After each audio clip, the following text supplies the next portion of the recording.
I need you to hang on, even though it may sound old-fashioned.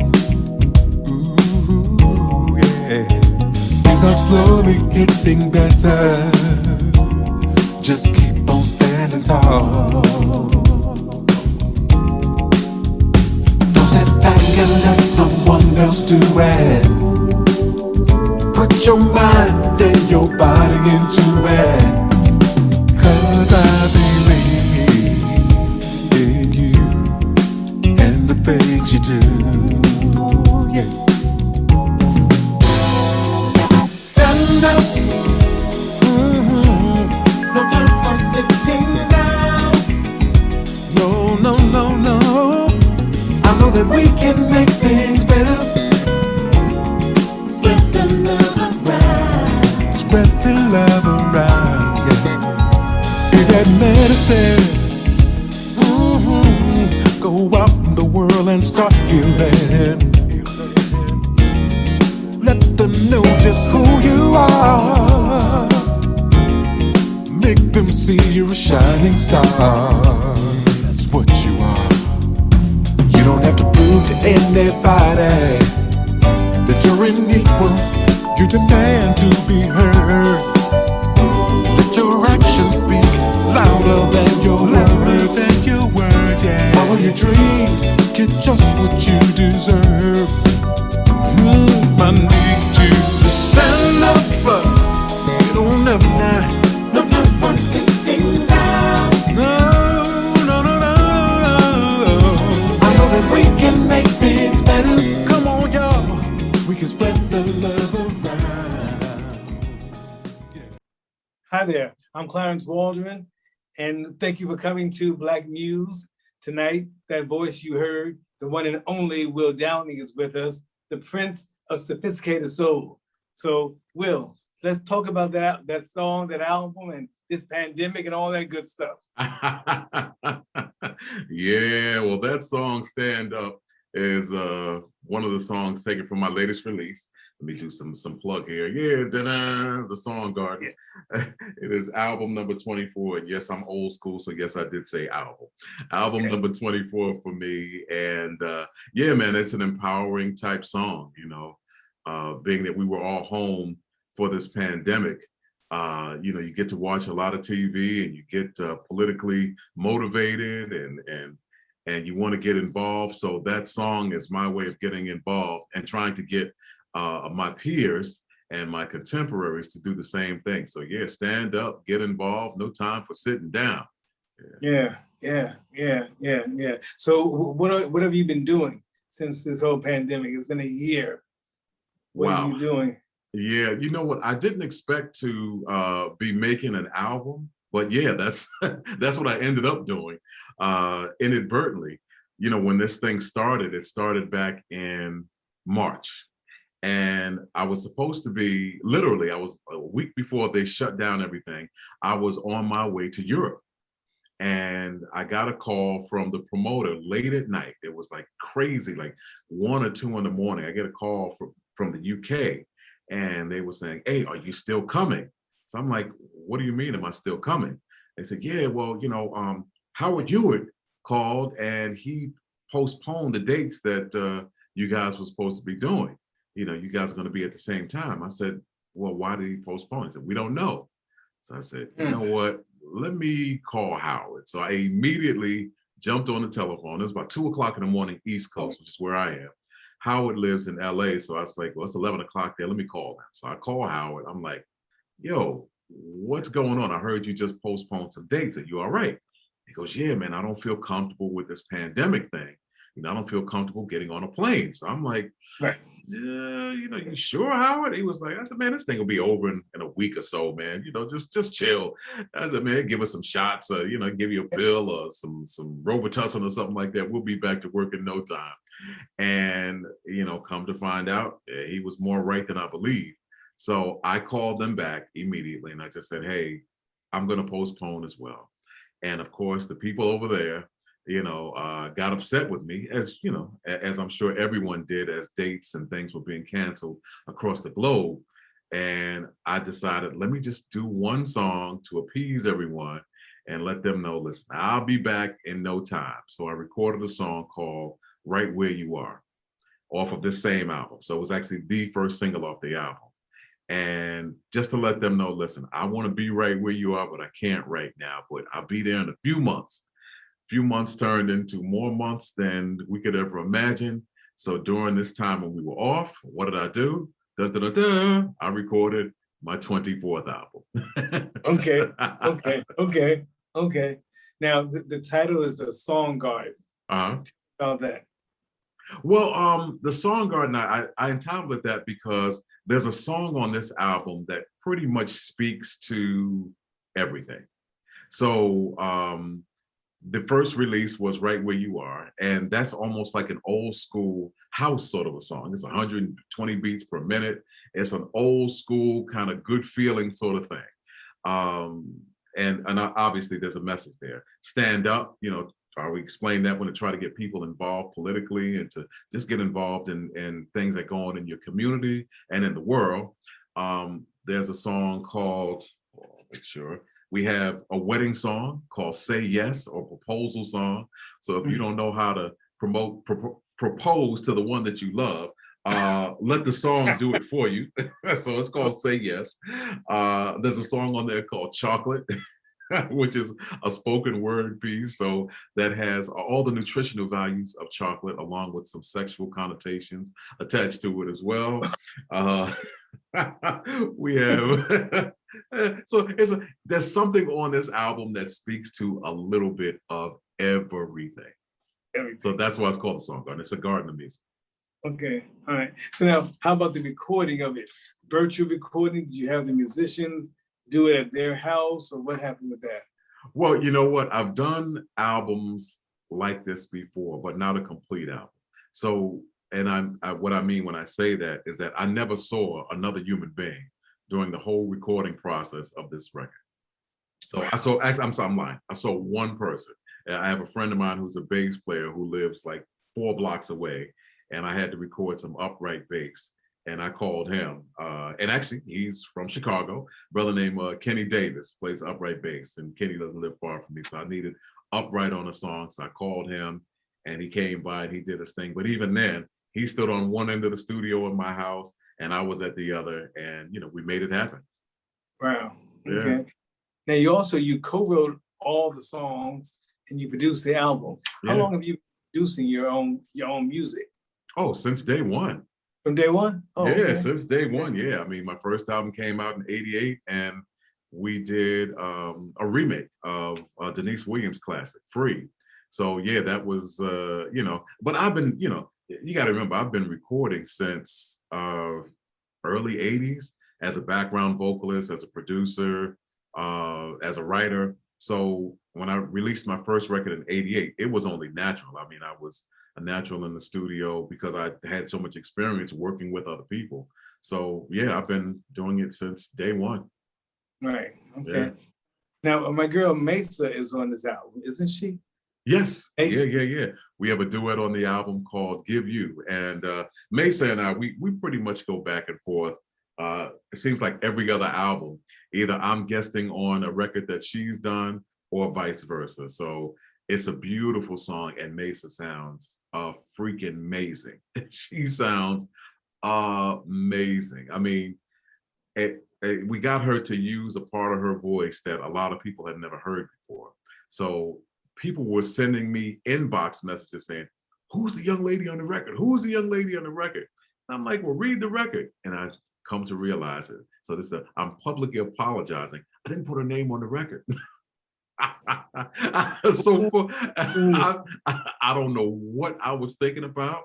I don't know how I lunched on that one, but her name does not appear on this record. Oh. I'm looking at it like it's going to change. Like my personal copy is going to change. I'm like, no. But so yeah, people will call me and say, "Who is that?" Because she sounds so unlike herself. She sounds like herself, but unlike herself at the same time. So she sang her behind off on this song. Give You. Yeah. Love working with her. But again, that was in a different studio and all that stuff. But what's crazy is I ended up recording her via Zoom. Yeah, so we set up. Bizarre. I sent her to a studio in where she lives in Baltimore, and we ended up like putting her iPad up, and we made a Zoom call, and I'm literally, me and the other producer, we're on the Zoom call with her. Okay, now sing this, and of course there's like a little delay with us singing to her, so it was difficult, but we obviously got it done, and she did her thing, and the outcome is the song "Give You" off the album. So yeah, she did a great job. Right. Okay. Now your wife is on the album as well. Cheap labor. Cheap labor. Cheap labor. Okay. Yeah, my wife. I think my daughter's on there. The thing about this household, everyone in here sings. So you want to stay here, you got to sing. So even you might hear the dog in there, as well. Okay. So now when you go back out on tour, and that will be sometime soon, will your wife tour with you? No. Just you don't do that. You don't do that. Okay. No. I'm sorry. No. Let me emphatically, just in case the microphone went out. No. I got it. No, we used to work together. She used to work for me years and years ago. So no, it's probably best just and plus she sings with Chaka. So when we get back to work, Chaka works a lot more than I do. So yeah, they'll be happy doing their thing, and I'll be I'll be doing mine, and we're all good. It's all good. But Clarence, one more time, just for you. I got it. I am clear. Good. Clear. Yes. Let's talk about some of your remakes. So you mentioned "Free" already, but how about "I Try," Angela Bofield? What was it that pulled you to that song? I've always loved that song. I've always loved Angela. I think more than anything else for me in that song is the message. A lot of times in relationships, it always appears to be that the women are trying and the men aren't doing enough.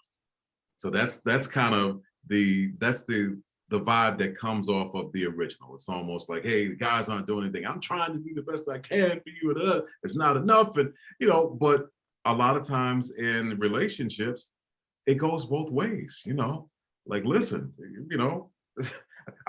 men try as hard as women try. So I just needed the man's perspective to be represented. So lyrically, I've always wanted to do a song like that, but I couldn't have written a lyric better than that. That song just nails it. I mean, it says everything that you could want to say if you were having a conversation like that. I try to do the best I can for you, but it seems it's not enough. Like, I can't write it better than that. So if I can't write it, then you just remake it. Okay, I like that. Yeah. I can't remake it. Just All right. remake it. Yeah, that's it. Right. How about Rose Royce, Wishing on a Star? I've always loved that song as well. If you've noticed, with all the songs that you're even mentioning, the originals were primarily done by female artists. Yes. So, you know, anytime I do a remake, on the early days, it was a lot of times by female artists. And I've always just loved that song.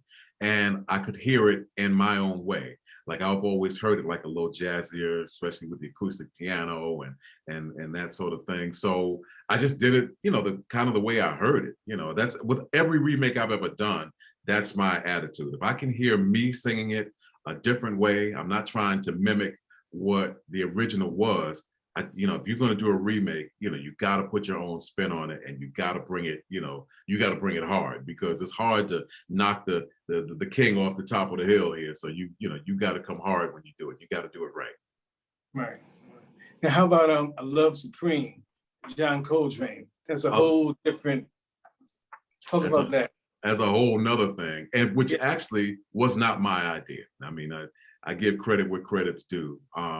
The gentleman that I was working with, Arthur Baker, he's a producer, remixer. You know, we just worked together. We actually had a group together as well. He's always loved that song, and he heard it, and like to a beat, like a house beat, 120 beats per minute, and I'm like, wow. He says, hey man, so I want you and this gentleman, David Cole, who's no longer with us, to write this song. Now, David was with CNC Music Factory. So it was Cole and Clavillis. So Clavillis and Cole, they are CNC. So that's where the CNC from CNC Music Factory came from. This gentleman was Cole from that song, from that group. And he was an amazing keyboard player, an amazing writer. So we sat down and wrote the melody and wrote out the lyrics. And of course, A Love Supreme, the hook has always been like the primary part of the song, even in John Coltrane's version. We did this song. We called Stanley Turrentine to come in and play saxophone. We did this song. We spent tons and tons of money to make the song. We had to get clearance from the Coltrane estate. So we sent the song to his wife, who was still alive at the time, Alice Coltrane, and she heard it and she hated it. She's like, no. I said, we want to release the song. They were like, no. Matter of fact, not just no, hell no. You're not releasing the song like this. Now, we had just spent, I mean, money to record the song. Now we got to go back and we have to change it to fit her needs and her specification. And that's only correct. That's the right thing to do. She's the head of the estate. You know, we don't want to mess up his legacy in any way. We want to tarnish it. So we had to do it to make her happy. And so we went back in and we re-recorded the lyrics and all the stuff, and until she was happy. And, you know, thank God that the song hit in a big way throughout Europe. And it was one of like my top, I mean, it went like top 10 and stayed there for a long time in Europe, and cemented me as an artist over there for a long time. I mean, to this day, matter of fact. So it was like your first big record. It was my first big record. Yeah. Because when we released Free here in America, it didn't do anything. I mean, you know, they played it on Quiet Storm. That's about it.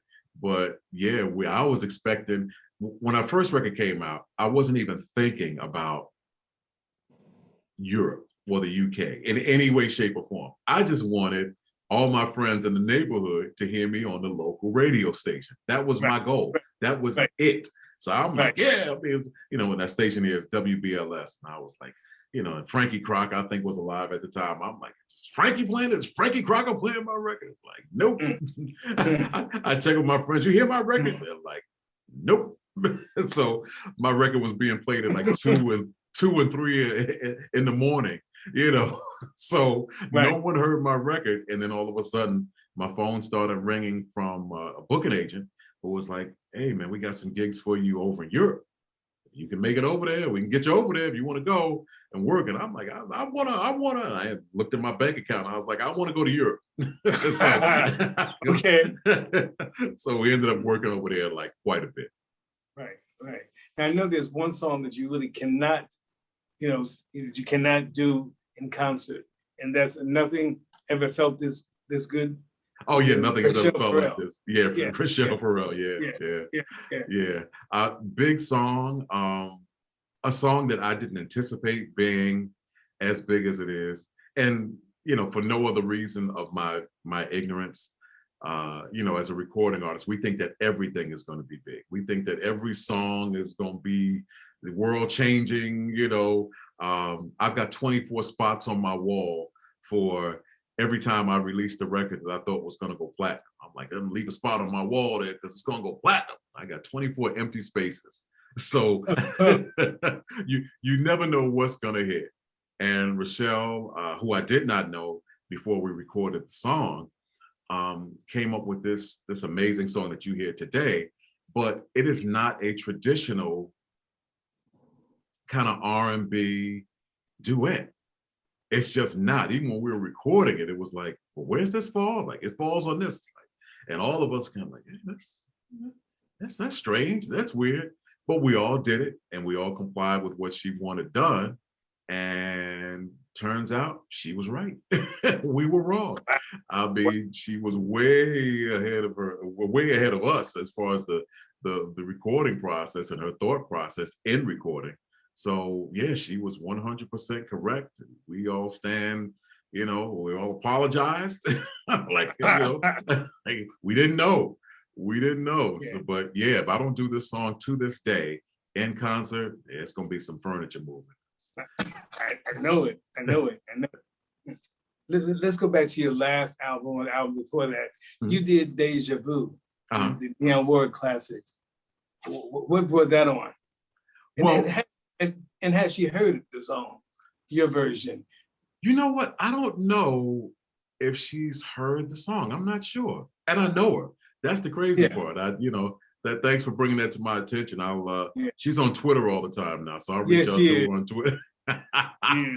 Hopefully she won't beat me up too bad on Twitter, but okay. I'll reach out to her to see if she's heard it. But what prompted me to record that song, and that song, along with other classics, remakes is what I'm kind of referring to. I did a two-series EP project called Romantique. So it's Romantique Part 1 and Part 2. And I did these projects because I wanted to shine some light on baritone vocalists. Like the radio across the globe is inundated now with guys who are tenors, who sing high. And the baritone voice has been sort of like, it's almost like we've been erased. I can literally count baritone vocalists on my hand. Myself, Gregory Porter, Anthony Hamilton would be in that spot. Jaheim would be in that lane as well. Kurt Elling, another gentleman out of Chicago, amazing voice. But then, you start reaching for straws after that. Like, where did we go? So I decided to do an album dedicated to baritone vocalists. So I took all of these songs by baritone vocalists, all these incredible hits like Barry White, Isaac Hayes, John Lucien, gentlemen like that, and did their classic songs. Now, let me bring this around to Deja Vu. Deja Vu was written by Isaac Hayes. Mm-hmm. And there's a duet that I don't know if it's ever been officially released, but on YouTube, if you punch up Dionne Warwick and Isaac Hayes sing Deja Vu, that was the inspiration for my version of Deja Vu. And who I called Avery Sunshine to be my Dionne Warwick. So we remade this classic song, and I hope people enjoy it. I hope they love it. It worked out well. Out well. Hallelujah. Yeah. I still have another empty spot on my wall, Now, you have three children, 3 kids. Yes. Yes. Okay. One of you mentioned sings, but tell me about the other 2. Are they showing any interest in the music industry? Well, smartly and fortunately, no. Like, this is a fickle business, and you want to see your kids succeed. And and obviously, if any of them, and my youngest, she's what I call a triple threat. She sings, she dances, and she acts. And so she wants to be in this business in the absolute worst way. And she's doing her thing. So I'm not going to say no. This is where her heart and her passion is. That I was the same way. My parents looked at me like I was loopy when I came home and said, "Hey, I want to be a recording artist." They're like, right. Like, how do you retire from singing? I still have no answer to that to this day. But I said, this is what I want to do, and I want to pursue my dream.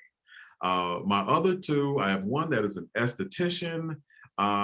Sometimes she went to school to be an esthetician, which is, skincare. And now she works for like a hospital. She's like the person that you call. She's one of the people that you call when you say, "Hey, my prescription wasn't filled. When can I refill my prescription?" So she does that now. And my son was in the Navy, and I don't know what the hell he's doing right now, but he's out of my pocket. So I got 3 grown kids. So I'm happy. As long as they're out of my pocket, I love them anyway, but I really love them. Stay out of my pocket, and we're good. Okay.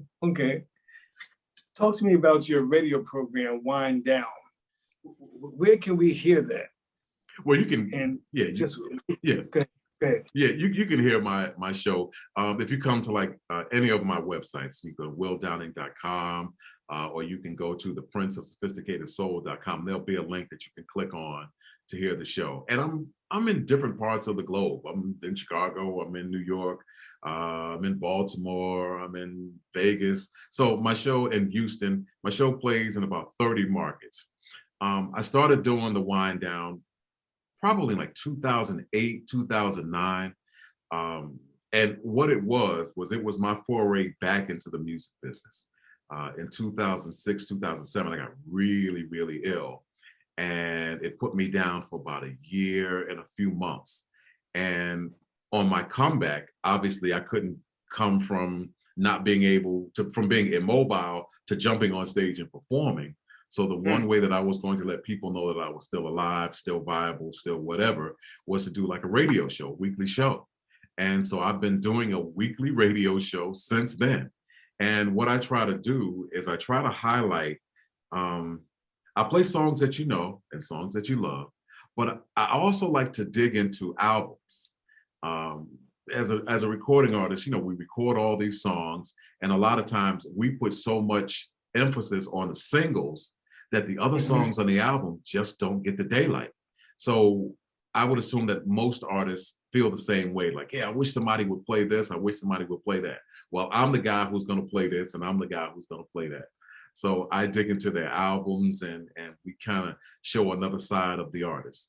Also, we do a feature where we highlight an up and coming artist. We also have something called interpretation. So it's one song done by 2 artists. And we try to tell people, like, don't, try not to make it a competition, but people do anyway. Like, they'll hear my version of Deja Vu along with Avery, and they'll say, "Oh, you like Dionne Warwick's better," along, or whatever. So that's just naturally what people do.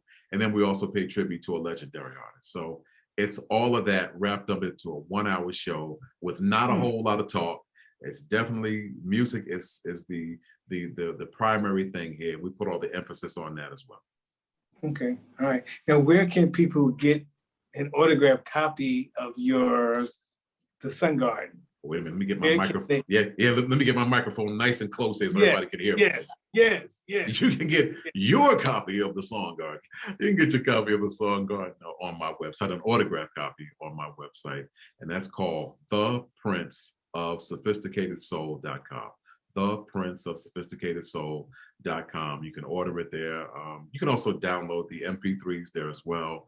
You can download like the prior albums that are on my label, Sophisticated Soul. So you can get it there. And if you want an autographed copy, there's a link that you just saw, or a box you check off, and I'll be more than happy to put my X on your copy of the record, get it back to you immediately. All right now.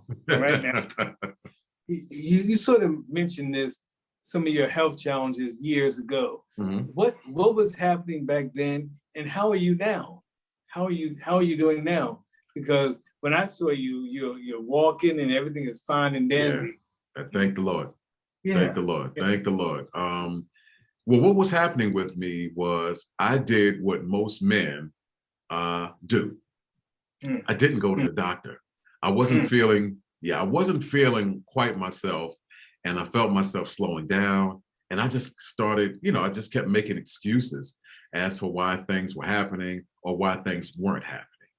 I was having a difficult time doing very basic things, but I had an excuse for every reason, for everything that didn't happen, and a good reason why. And it, I just sort of like jive my way through, every situation to be like, hey man, you feeling okay? Oh man, did them 2 shows last night. I'm beat. Yeah man, I saw you limping a little bit. Oh man, that ride, that bus ride is killing me. Those planes, we're getting up too early. We're doing this. So I had an excuse for everything, and it came to a head. I was where you live. I was at the Park West Theater in Chicago, and I was on stage performing, and I felt like crap. I felt terrible. So much so that I did like the cardinal sin. Like, you never tell your audience that you don't feel good or you ain't 100%. It's like, that's like a no-no.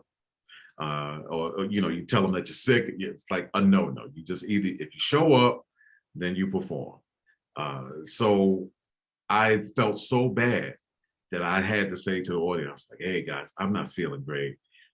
I'm going to give you all I got, but I'm just not feeling good.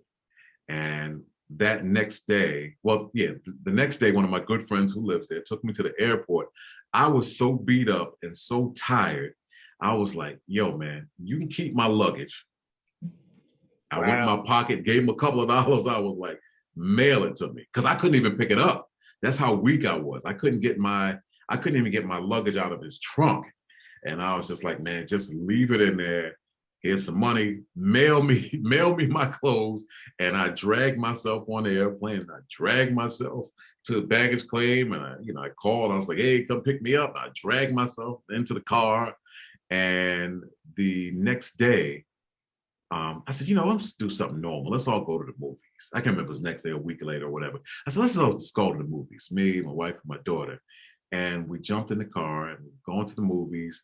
And I'm driving and I see a spot like over here. I'm like, yeah, let me take that spot. And I go turn the steering wheel and I can't. I don't have the strength to turn the steering wheel. And I'm like, oh, we got a freaking problem now. So luckily there's a spot that was vacant, like straight ahead. So I pull into that spot. My daughter jumps out the car and I turned to my wife and I said, hey, when this is over, I need to go to the doctor. And they took me to an urgent care place. They took some blood and they sent me home. And by the time I got home, there was a message on my machine that said, this is Dr. So-and-so from urgent care, whatever it is. I need you to go to this hospital. I need you to go immediately. If you can't get there on your own, call an ambulance. Or as Black folks say, an ambulance. Sometimes. Yeah. So yeah, man, we jumped in the car, we went to the hospital. As soon as I pulled up to the desk and I gave them my name, I knew I was in trouble then because they said, he's here. I'm like, he who? I'm looking for Jesus. I'm like, is he back? Right.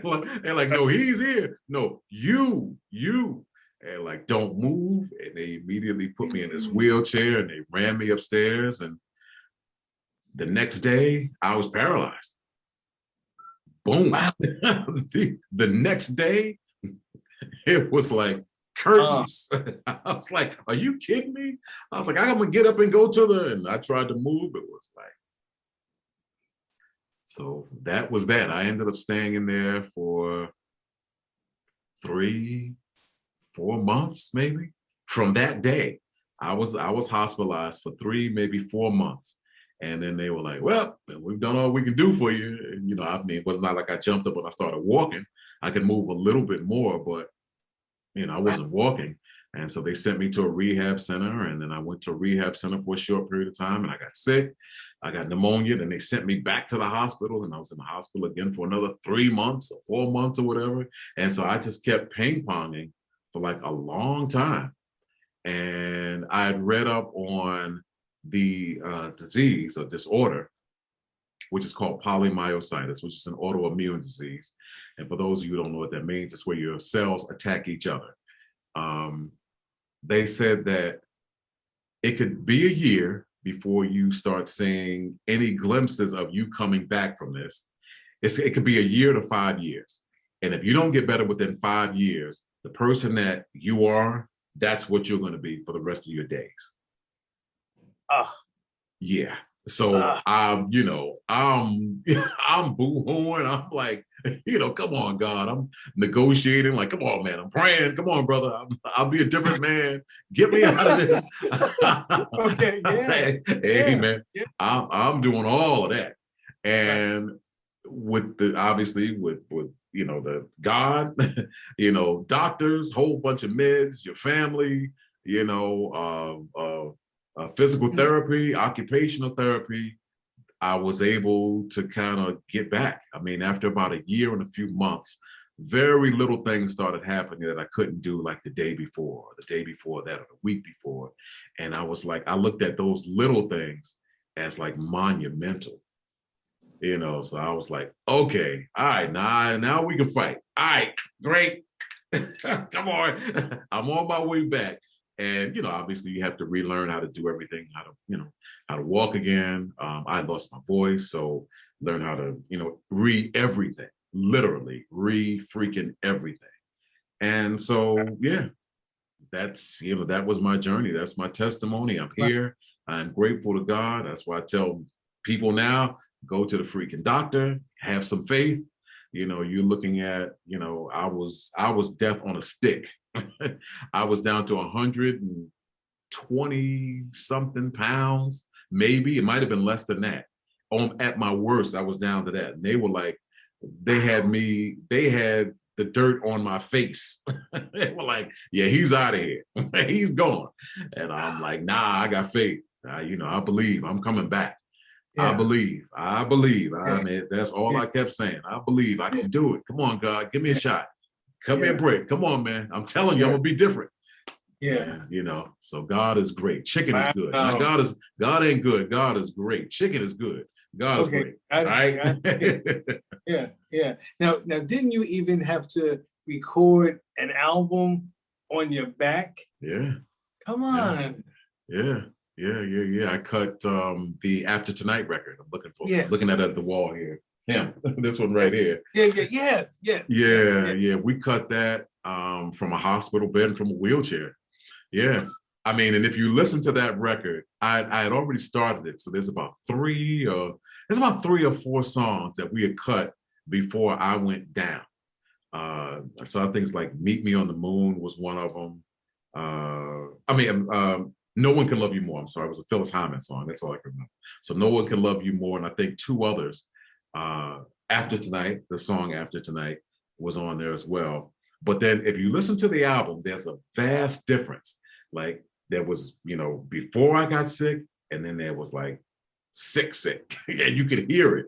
You're like, if you listen to the record, it's like, oh, what's going on with his voice there? And what we had to do was I called upon all of my friends, a lot of my friends, like, hey man, I'm gonna see if I can muster up a verse out of this song. And then if you could play a solo for the second verse.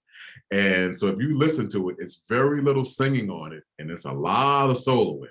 It's a lot of me kind of going in and out going, well, all right. Yeah.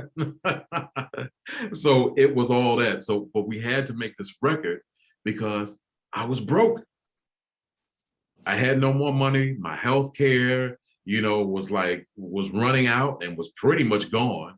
So, I was getting them letters like, hey, we ain't covering this, we ain't covering that. It's like, I got to get some cake up in here. So I had a deal already. And the record company was like, yeah, we can give you the back end of that money, but you gotta give us something.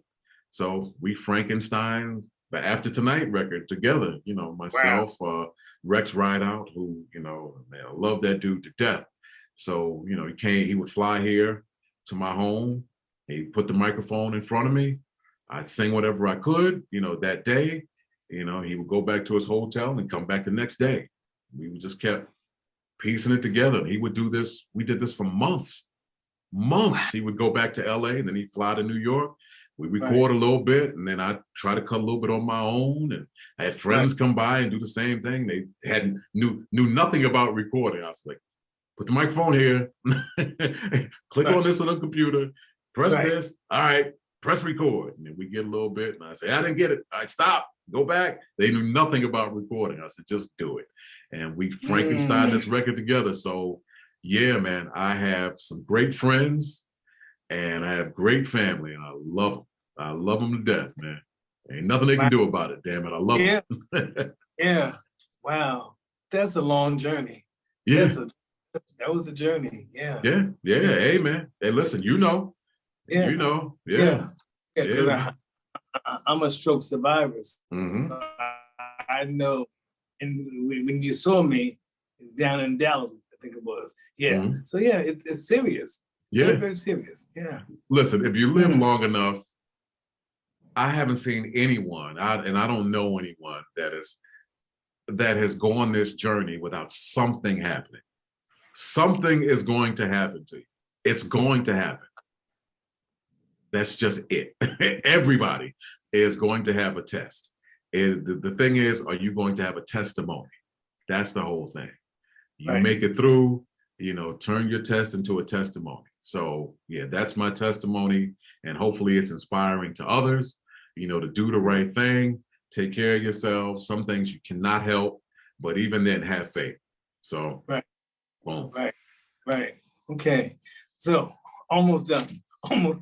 So this is your 24th album. Correct. And it's the 34th year in the music business. Mm-hmm. What's the key to your longevity, Will? You know, what's your staying power? I wish I knew, man. I kind of I put it down to consistency. I think that when you buy one of my records, or if you download or stream or whatever, there's a consistency there. You know, I try not to follow the trends that much. I try to be myself. My audience has let me know what they want from me and expect from me. They've let me know from like day one. So I've sort of listened to them. And that's what I do. I just try to, you know, every time I record, I try to make better songs and I try to give a better performance. So that's my whole goal. I'm trying to outdo me every project. So, you know, that's what I liken my success to, or consistency, you know, is consistency, whatever it is. That's what it's been. Be consistent, be yourself, stay in your lane, just be better at it. And if you fail, you know what they say, you try, you fail, you try again, this time fail better. So that's what I try to do. I try to fail better. All right. And before we go, there's a song that you did, So Many Good Die Young. Sort of talk to me about that song. Yeah, that's also off of The Song Garden. Yes. And that song was inspired by the unfortunate passing of Chadwick Boseman. I mean, obviously we were all sort of taken aback by what happened, because I mean there was no lead up. It was just like one day the brother was here, next day the brother wasn't, you know. So it was like, oh man, it was a blow to, you know, to all of us. The gentleman that pretty much had written a majority of the song I worked with on this project, his name is Randy Boland, and we were talking about the album, and I said, man, we need a song with some meat on it, you know, just some real substance. We had already done like the dance stuff. We had already done the love stuff with the songs like Chocolate and stuff. So like stuff like that. I said, man, we need something with some real substance. And Chadwick had passed away. And so he said, hey man, I started working on this song, which is a tribute to Chadwick. I said, well, man, I'd love to hear this. Well, it's kind of somber, it's a little sad. I said, let me just hear it. His name is Randy. I said, Randy, let me hear this song. So he plays me what he had written so far on that song. And it got both of us to thinking that there are a lot of people that have been on this planet that have that's had an untimely demise. They left the earth earlier than what we believe they should have. They left at a very early age. And we decided to speak to that. So Many Good Die Young was based on that. And I think even more powerful than the song itself is the video. We put together a video with all of these people that have passed away at this crazy young age. So you'll look at the video and you'll see Martin Luther King and Malcolm X. They both died at the age of 39. Marvin Gaye at 44. Aaliyah was 22? Tupac and Biggie, 25. Luther, 50. So it's kind of like there was a lot of life there and all of these amazing people. And there's a ton more in the video as well. But all of these people had plenty of life in them, and they have unfortunately passed away. But we still speak of all of these people as if they were here. They left that sort of lasting impression on all of us. So it's sort of a, get off your butt and make something of yourself and make a difference in the world type song. So yeah, so that's where So Many Good Die Young was born. Yeah. Was that the first single from this album? No, the first single was Right Where You Are. So Many Good Die Young was the second one. And then Stand Up, which was the first song that you played during the broadcast. Right. Okay. All right. We're ready to hear just a little bit of that. And that is all, and that is why.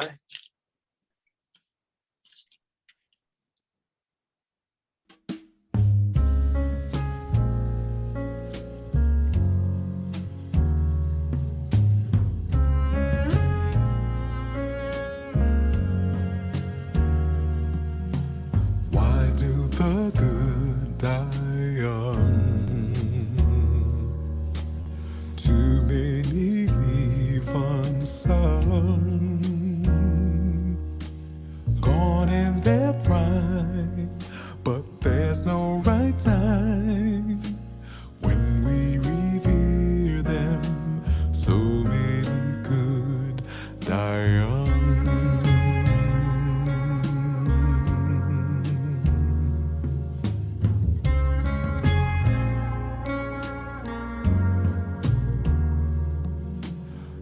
Touch so many hearts. We hold you in high regard. You were so full of life. We wonder why you're here no longer. So many could die young.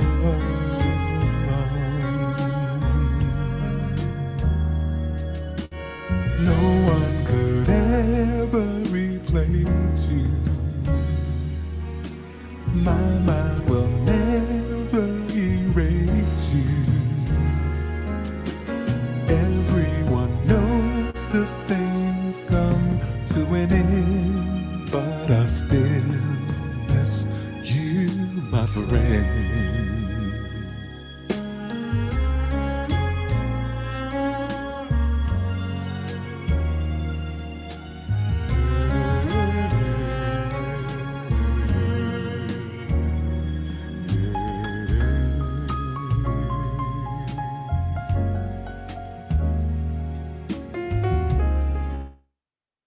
Wow. That's powerful. Yeah. That's powerful. I mean, people were calling me when they saw the video. They just be boo-hooing. I mean, just, it's just incredible. You don't really think about it until you see it. Kobe and his daughter, I mean, just, yeah, man, it's just, it just shakes you to your core. You know what I mean? Yeah. Well, I thank you very much for taking this time. Is there anything else you want to share with us while we got you here, Will? Hey, man, you did a great interview. So there's nothing to share. You know what? All I would have to say is just thank you, man. Thank you for having me. Thank the audience, all those folks who are out there watching right now, all the folks that have been supportive of me and my music all of these years. And I look forward to seeing everyone up close and personal sometime soon. We're opening up slowly.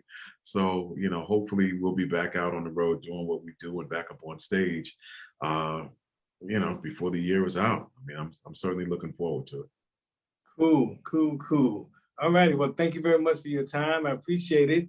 And this has been a production presented by the Chicago West Community Music Center and Howard Sandifer. So thank you. Thank y'all.